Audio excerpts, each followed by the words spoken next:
Ce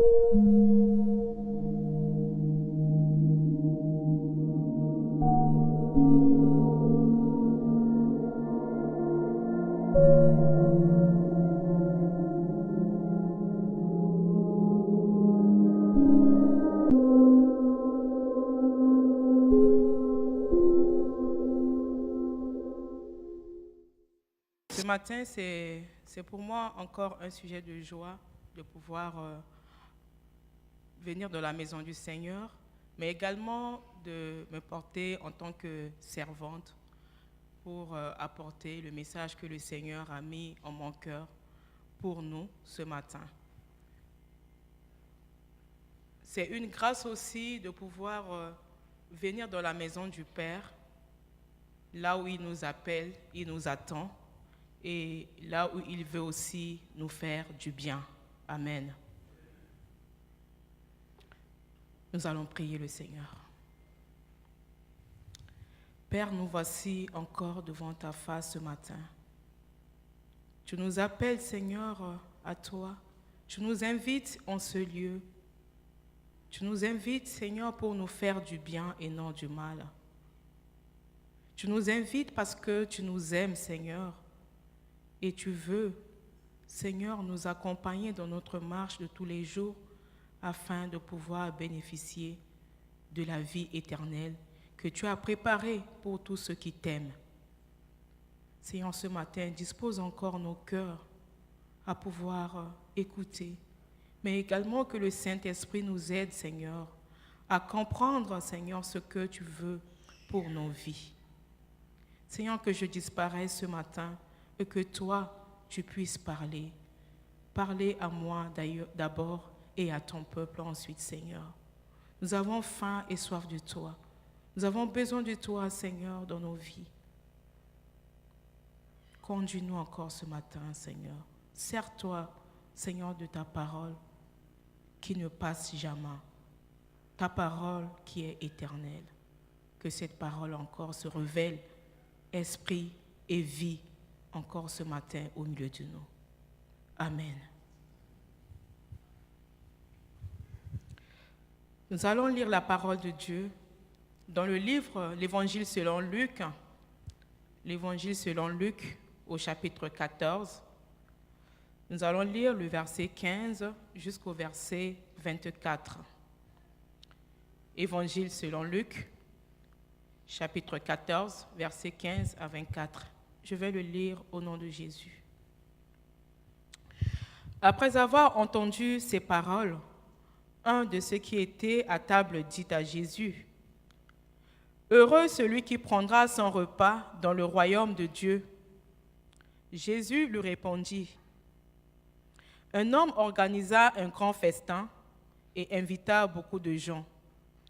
À l'heure du festin, il envoya son serviteur dire aux invités, « Venez, car tout est déjà prêt. » Mais tous, sans exception, se mirent à s'excuser. Le premier lui dit, « J'ai acheté un champ et je suis obligé d'aller le voir. Excuse-moi, je t'en prie. » Un autre dit, « J'ai acheté 5 paires de bœufs et je vais les essayer. Excuse-moi, je t'en prie. » Un autre dit, « Je viens de me marier, c'est pourquoi je ne peux pas venir. » À son retour, le serviteur rapporta ces paroles à son maître. Alors le maître de la maison, en colère, dit à son serviteur, « Va vite sur les places et sur les rues de la ville, et amène ici les pauvres, les estropiés, les aveugles, les boiteux. » Le serviteur dit, « Maître, ce que tu as ordonné a été fait, et il reste encore de la place. » Le maître dit alors au serviteur, « Va sur les chemins et le long des haies, et ceux que tu trouveras, oblige-les à entrer, afin que ma maison soit remplie. En effet, je vous le dis, aucun de ces hommes qui avait été invité ne goûtera de mon festin. Parole du Seigneur. Quand nous lisons ce passage, nous voulons tout d'abord essayer de situer le contexte dans lequel cette parabole a été donnée par Jésus. En nous remontant au niveau du verset 1 de ce même chapitre 14, verset 1 jusqu'à 14, quand nous lisons un peu l'histoire qui a précédé, nous pouvons comprendre que nous sommes un jour de sabbat. Un jour de sabbat où Jésus était invité à un repas. Il était invité à un repas, pas chez n'importe qui. Il était invité à un repas chez un chef des pharisiens. Ce qui veut dire que les convives aussi, qui étaient là pendant ce repas, étaient certainement des pharisiens ou des gens qui étaient de même rang social. Et dans la chronologie de l'histoire de la vie de Jésus, on a vu qu'à cette période où Jésus donnait cette parabole, c'est une période où les pharisiens commençaient à l'épier. Les pharisiens commençaient à le soupçonner. Les pharisiens commençaient à l'observer d'une manière où ils cherchaient à remettre même en cause sa seigneurie. Parce que pendant ce même festin, pendant que Jésus était là, on a vu que Jésus avait guéri un malade. Et c'était un jour de sabbat, ce qui était contraire à la loi. On a vu aussi Jésus qui avait donné des instructions, des recommandations par rapport à comment on doit se comporter quand on est invité. À ce moment, Jésus se transforme même en pédagogue, je peux dire, il se transforme même en chef de protocole. Parce qu'il enseignait même comment on devait s'asseoir pendant les invitations. Et il va encore plus loin pour donner encore des leçons, ce qui est même curieux, qui peut paraître même choquant à la personne, à son hôte qu'il a invité. Il lui donnait même des directives, des recommandations de comment il pouvait faire quand il invite les gens chez lui. Et c'est dans ce contexte où Jésus parlait même également des pauvres, des personnes qui sont un peu rejetées dans la société. Dans l'histoire que nous venons de lire, la parabole que Jésus vient de nous donner, on a vu qu'un malade s'est présenté à Jésus. Jésus l'a guéri précédemment. Il va alors faire une recommandation aux convives de ne pas choisir les premières places, de ne pas se glorifier soi-même. Il s'adresse ensuite à son hôte, comme je l'ai dit tout à l'heure, sur le choix même des invités, qui ne devait pas inviter les mêmes élites de son même rang, que quand il invite, et quand il invite les personnes de son même rang, qu'est-ce qu'il peut gagner à la fin? Parce qu'il a déjà eu sa récompense. Et là, il joue sur la notion de réciprocité, parce qu'il invite les gens de son même rang, donc il n'y a rien qui va changer. Ce qui est sûr, ces personnes qu'il a invitées, qui sont de son même rang, peuvent aussi l'inviter au retour pour faire jouer la réciprocité. Par contre, il invite son hôte, qui est le maître de la maison qu'il a invité, à pouvoir faire le sens contraire. Il l'a encouragé au contraire à inviter ceux qui ne sont pas de son rang social ni de son milieu social. Jésus lui recommande d'inviter les boiteux, les estropiés, les aveugles. En somme, Jésus l'invite à inviter les pauvres, puisque Dieu lui rendra cela lors de la résurrection des justes. Et c'est là la seule rétribution qui est la plus importante qu'il peut avoir.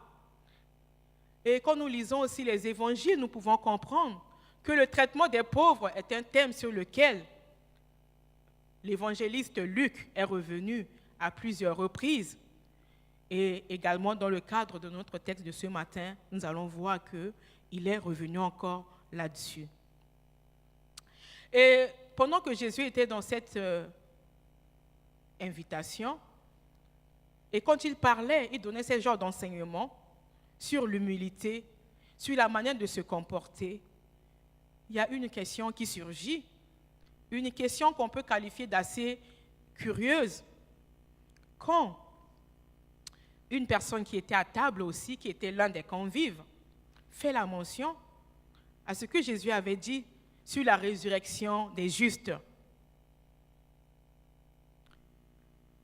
Une remarque bien générale, qui ne dérange personne bien sûr dans l'immédiat, mais qui amène la parabole de Jésus. Et là, cela nous fait glisser dans la scène numéro 2, où Jésus lance la deuxième parabole, toujours au cours de ce repas. Jésus dit, un homme organise un grand festin. On imagine que ce n'est pas un pauvre qui peut organiser un grand festin. Quand on parle de festin, on peut imaginer toute une organisation qui est derrière le festin. Certainement qu'il y a eu une mobilisation massive des ressources tant matérielles, tant financières, tant humaines dans l'organisation d'un festin. Et voilà que Jésus donne cet exemple de cet homme qui organise un grand festin. Et on peut se dire aussi que cet homme n'est pas n'importe qui en organisant ce festin, parce que ça nécessite de moyens de le faire. On peut se poser aussi la question de savoir quelle est l'intention que cet homme avait en organisant ce festin. Certainement, c'est pour une réjouissance. Certainement, c'est pour faire plaisir à ses convives. Certainement, c'est parce que peut-être il y a eu un événement heureux dans sa vie ou dans sa famille qui s'est proposé de pouvoir organiser ce festin. On peut aussi imaginer que ce sont des personnes bien connues que ce monsieur veut inviter.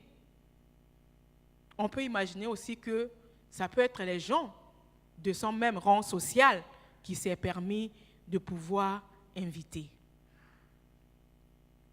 En lisant le texte, on se rend bien compte que ces personnes disposent d'un certain moyen.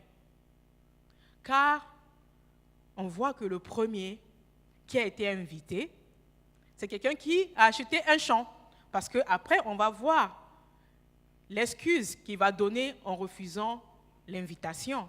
Donc, on peut estimer que ce n'est pas n'importe qui peut disposer des moyens pour acheter un champ. La deuxième personne également est une personne qui avait acheté 5 paires de bœufs. On peut aussi se dire que ce n'est pas n'importe qui peut se permettre d'acheter 5 paires de bœufs. La troisième personne également qui a décliné l'invitation était quelqu'un qui vient de se marier. Il a peut-être certainement un petit moyen pour se marier. Et il doit aller certainement fêter sa nuit de noces peut-être quelque part. Et c'est pour cette raison peut-être qu'il a décliné l'invitation. Mais le plus curieux dans cette parabole est le comportement des invités et leur réaction, ce sur quoi nous allons revenir tout à l'heure. Les invités se sont comportés comme s'ils n'étaient pas prévenus à l'avance et trouvent des excuses parce qu'on se dit quand même qu'une invitation, c'est quelque chose où on est prévenu à l'avance. On ne peut pas attendre peut-être à quelques heures d'une invitation pour venir nous dire « venez à une invitation ». On suppose que ces personnes ont été prévenues. Mais curieusement, leur déclinaison a montré que, comme s'ils n'étaient pas prévenus, comme si ce festin n'était même pas intéressant pour eux, comme si c'était un moins que rien. Et on peut aussi se mettre dans la peau de cette personne qui a invité, qui a pris tout son temps pour préparer le festin, avec tous les moyens déployés, comme je l'avais énuméré tout à l'heure. Quelle tristesse, quel chagrin que ce hôte peut éprouver avec les différentes déclinaisons liées au refus de répondre à cette invitation. Devant le refus des premiers invités, on a vu la réaction du maître de la maison. Il envoie son serviteur. Il dit à son serviteur d'aller dans la ville d'abord pour inviter les pauvres, inviter les estropiés, les aveugles et des boiteux. Si on revient un peu dans le texte qui a précédé, comme je l'avais dit tout à l'heure, c'est à peu près le même cible que Jésus aimait citer. Il avait utilisé déjà cette image-là dans la parabole précédente. Et le maître, on voit encore chercher la même catégorie de personnes. Les pauvres, les estropiés, les aveugles, les boiteux, en somme, les pauvres. On voit encore la persistance du maître dans une seconde phase encore. Parce que le serviteur, il revient, le maître lui dit, mais il y a encore de la place. Le serviteur, dit au maître, mais il y a encore de la place. J'ai fait ce que tu m'as ordonné de faire. Je suis allé appeler ces personnes que tu m'as recommandé de pouvoir appeler, mais il y a encore de la place. Le maître pouvait se dire, mais tant mieux, puisque tu as déjà appelé les catégories des personnes que je t'ai demandé d'aller appeler, il pouvait s'arrêter là. Mais on a vu la persistance du maître. Le maître dit encore à son serviteur, va au-delà de la ville, va dans les sentiers, va au-delà, en dehors de la ville, sur les routes, sur les sentiers de la campagne. Donc on suppose que l'invitation se passait dans une ville.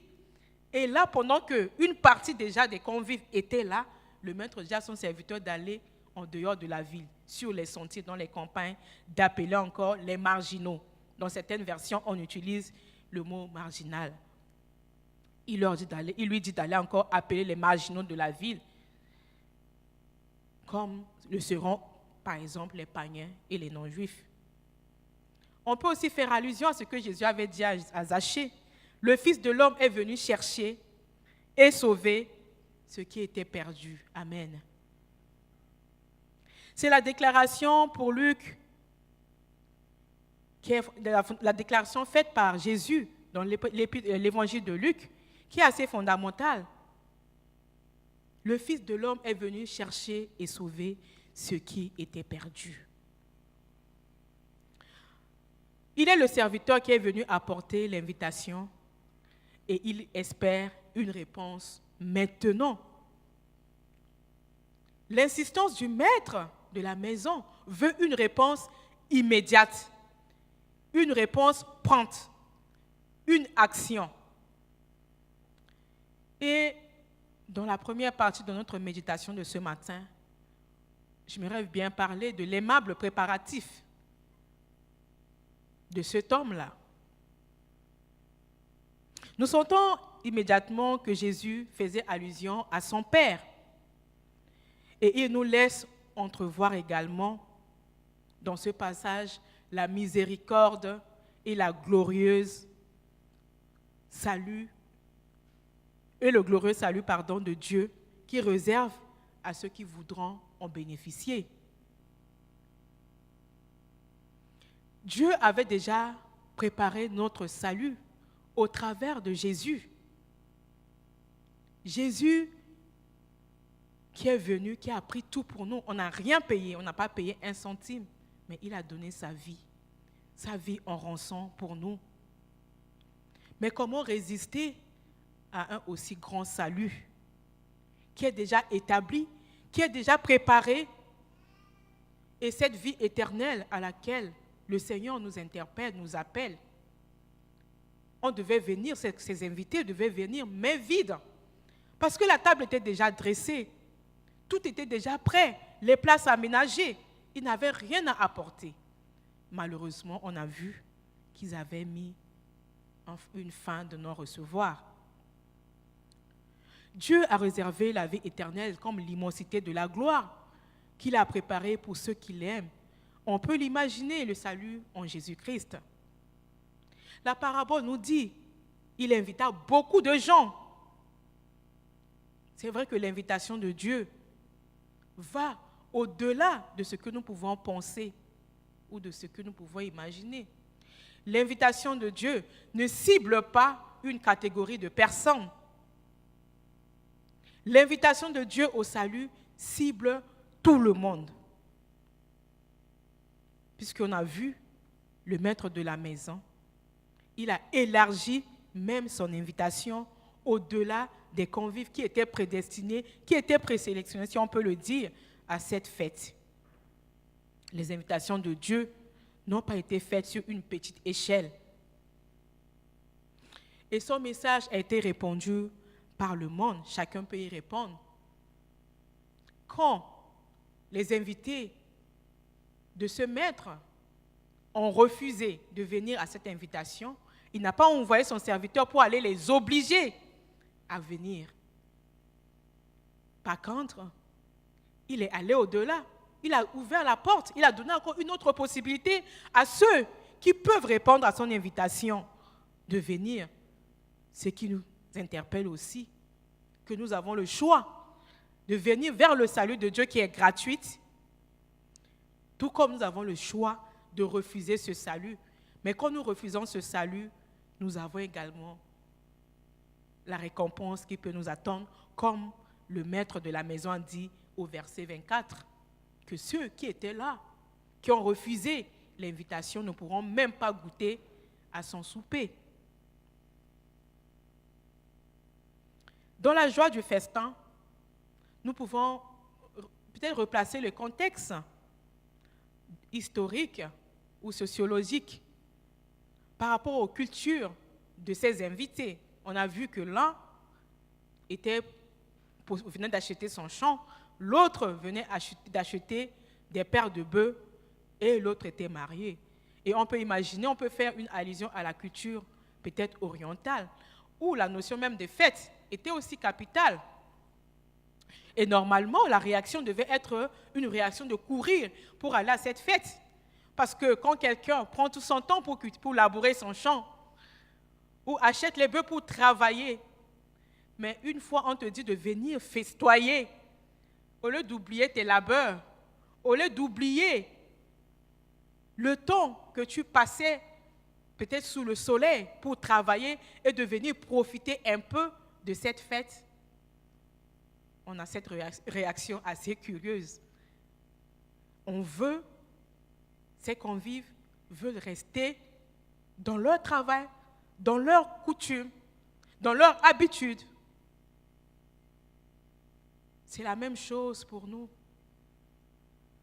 Parfois, le Seigneur nous invite parce qu'il veut nous décharger de nos péchés.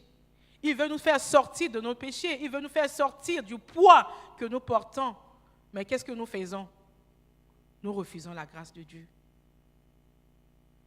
Nous refusons. Nous voulons porter avec nous nos fardeaux, bien qu'il nous ait dit, venez à moi, vous tous qui êtes fatigués et chargés, et je vous donnerai du repos.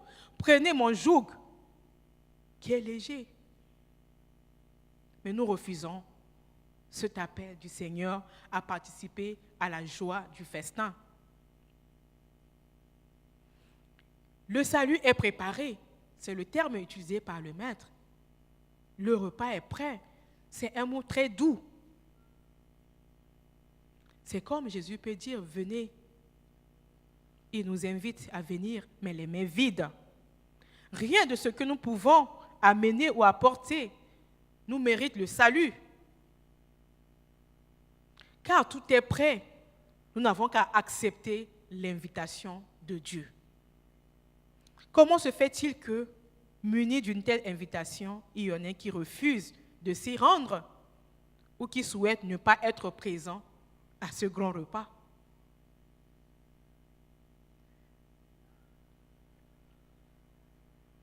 Nous allons examiner les excuses des uns et des autres.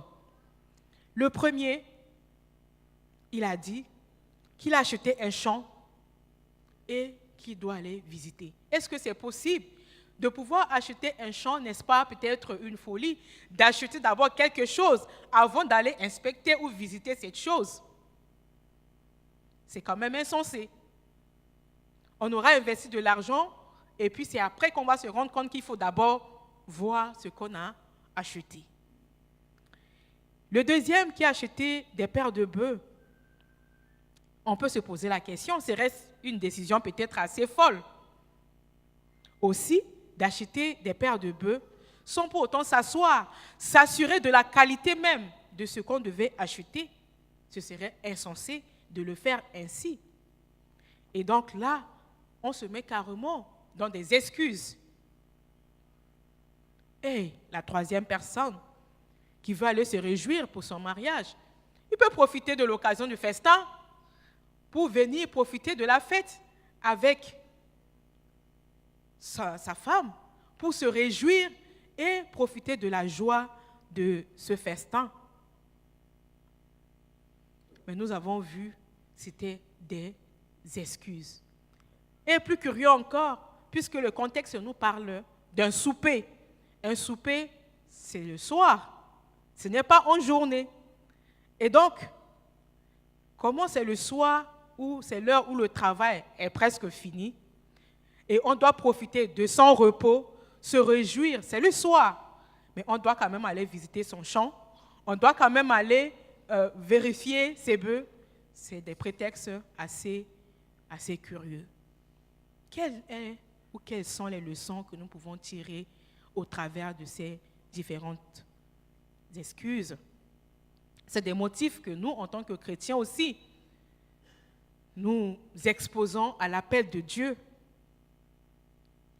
Quant à la première excuse, c'est un rapport au bien terrestre. Parfois, le Seigneur nous appelle, mais on se tourne, on regarde. J'ai beaucoup de biens. Quand je vais aller peut-être dans la maison de Dieu, là-bas, les gens vivent en communauté. Certainement que je vais partager ce que j'ai aux autres. Donc, je n'ai pas envie de me mettre en communauté avec les autres. Mon bien, c'est pour moi. Et donc, je me préoccupe de ce bien-là. Et en me préoccupant de ce bien, toute mon attention est focalisée là-dessus, à tel point que je n'ai pas envie de pouvoir me débarrasser de ces biens terrestres pour pouvoir servir le Seigneur. Ça, c'est la première leçon qu'on peut tirer de cette première excuse. La deuxième leçon qu'on peut tirer aussi par rapport à la deuxième personne qui veut aller vérifier ou travailler avec les paires de bœufs qu'il a achetés. Ça peut se rapporter également aux activités terrestres. Oh, aujourd'hui, mes frères et sœurs, qu'est-ce qu'on est très occupé? Je n'ai pas le temps. Je n'ai pas le temps parce que je dois aller travailler. Je n'ai pas le temps parce que je dois m'occuper de mes affaires. Je n'ai pas le temps parce que mon chef m'a donné beaucoup de tâches à faire que je n'ai pas fini au bureau, que je dois encore continuer à le faire à la maison. Je n'ai pas le temps parce que je dois étudier. Mais nous oublions que le temps appartient à Dieu. Nous oublions que le temps appartient à Dieu. Et c'est lui qui nous donne le souffle de vie. Ce souffle de vie qui nous permet de réaliser nos différentes activités.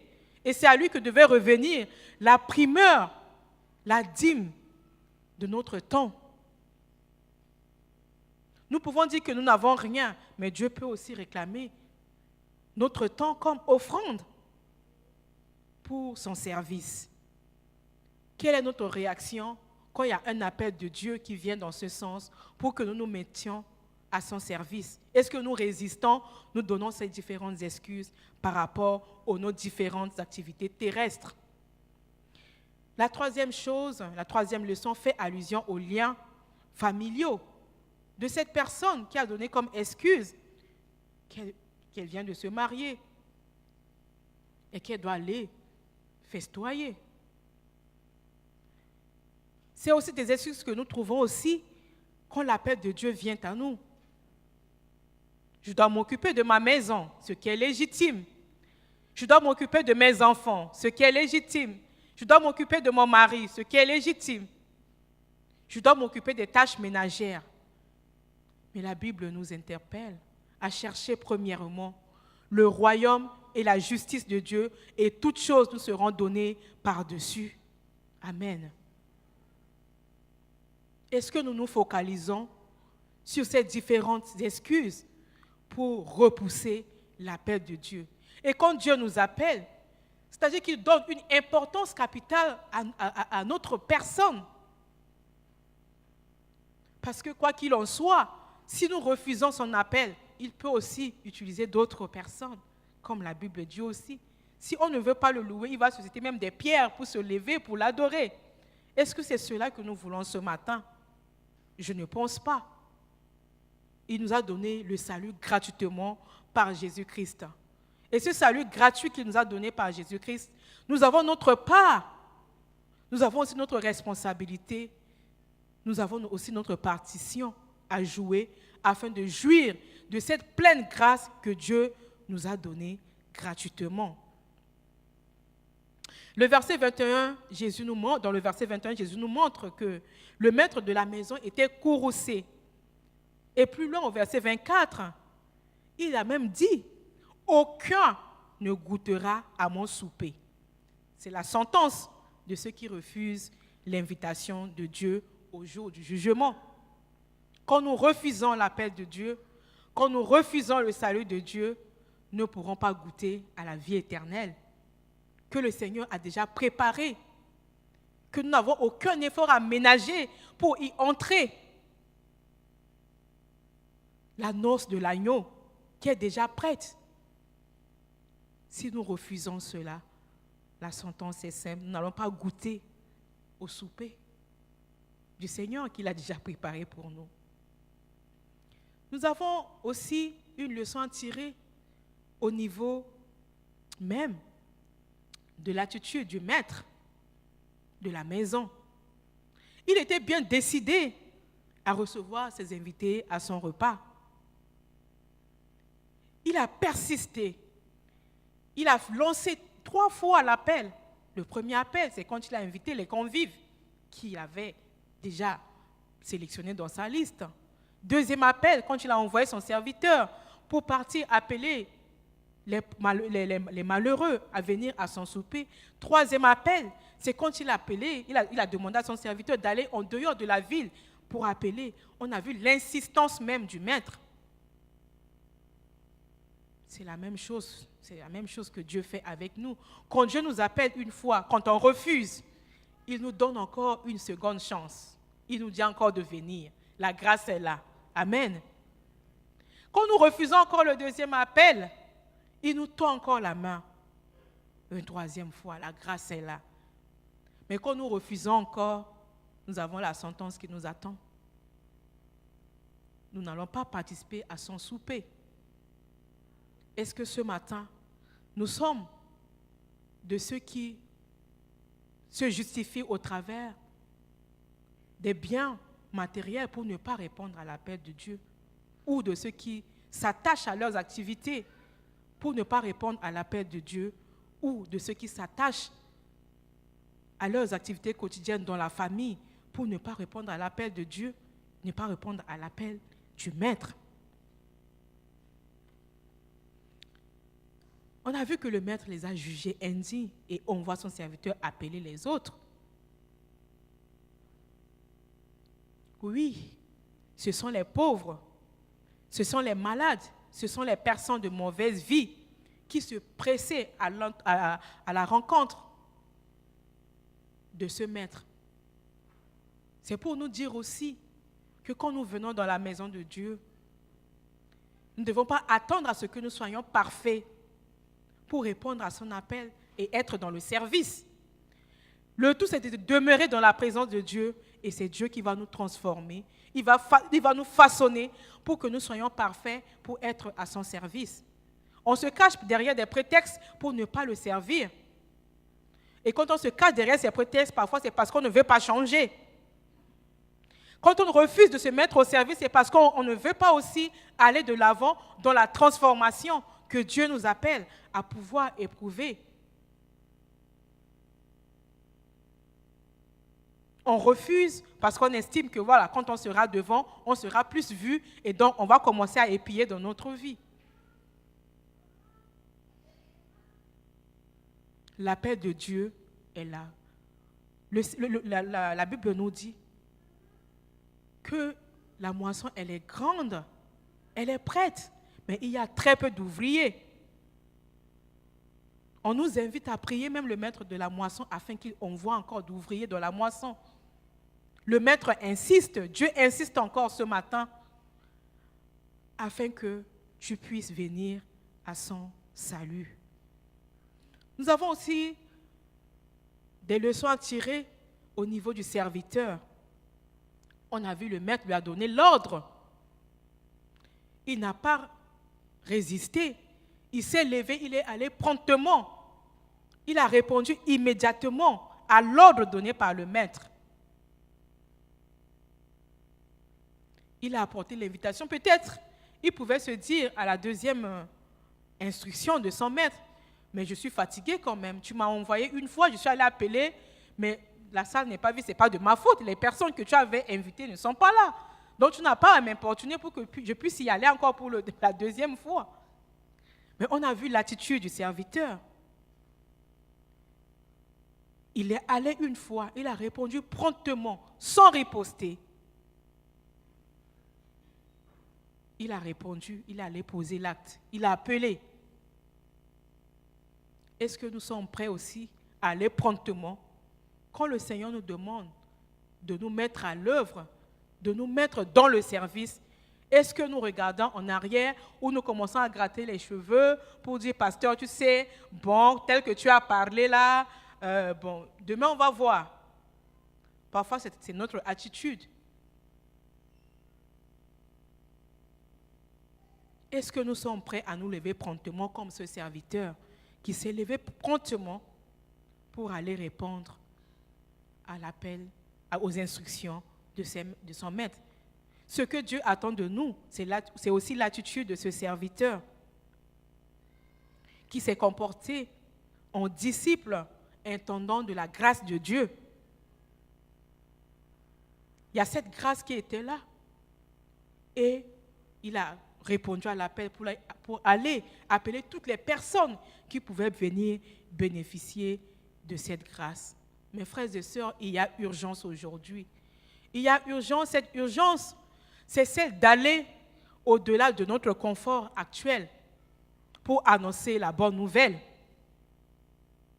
C'est vrai qu'aujourd'hui, nous sommes tellement aisés, assis, que nous nous soucions très peu de ceux qui n'ont pas encore reçu le salut.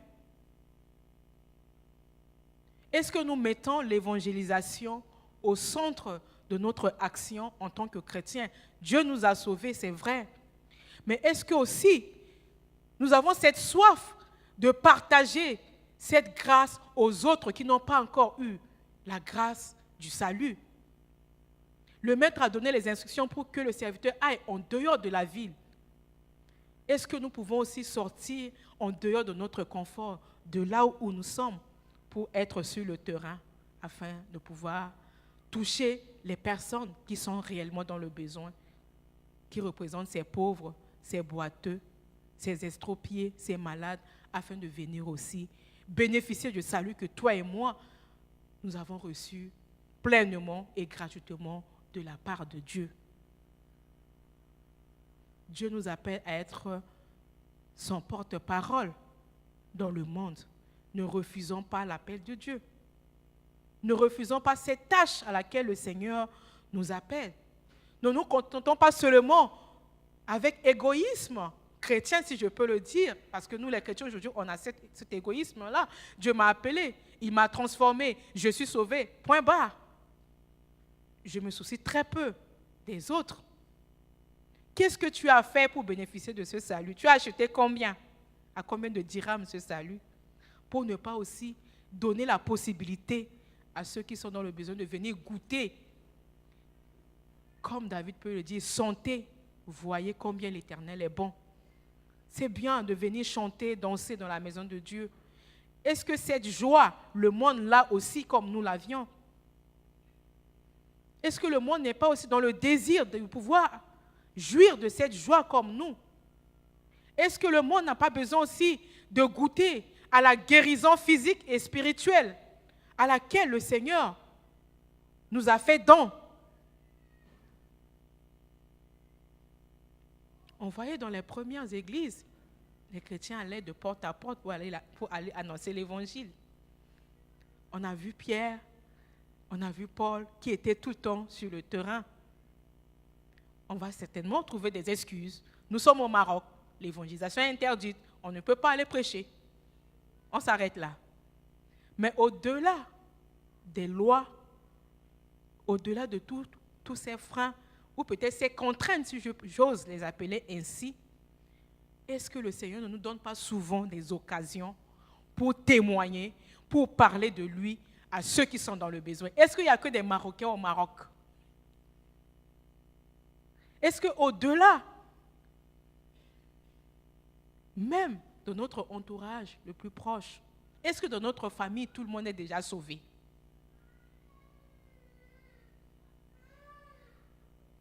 Est-ce que dans notre maison, tout le monde est déjà sauvé? Nous avons cette habitude au Maroc, au niveau de la vie estudiantine, de loger peut-être à 2, à 3 dans un appartement.